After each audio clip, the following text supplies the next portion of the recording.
আসসালামু আলাইকুম। ওয়ালাইকুম আসসালাম।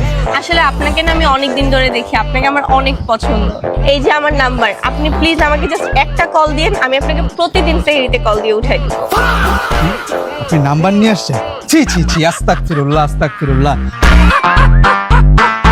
রোজা রমজানের দিন আপনি একটা বেগানা নারী একটা পরপুরুষের নাম্বার দিতে চলে আসছেন। আপনাদের ভিতরে কি ডর ভয় নাই? এটা একটা রোজার মাস, আমি একজন রোজাদার ব্যক্তি। আসছেন কি নাম্বার নিয়ে? রোজা রমজানের দিন শয়তান তো বন্দী থাকে, আপনাদের মনের ভিতরে এরকম শয়তানি কোথা থেকে আসে? আমার মতো শয়তান না, আপনাদের মতো মেয়েদেরকে বন্দী করা উচিত। আসছে রোজা রমজানের দিন, এই যে আমার নাম্বার। আপনারা কি ঠিক হবেন না, ভালো হবেন না? রোজা রমজানের মাস, একটু ভয় করেন। নাম্বার না, এই যে আপনার নাম্বার। যান এখান থেকে, যান।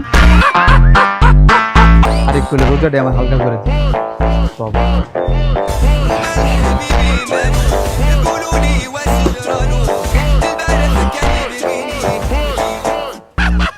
নাম্বারটা কই গেল?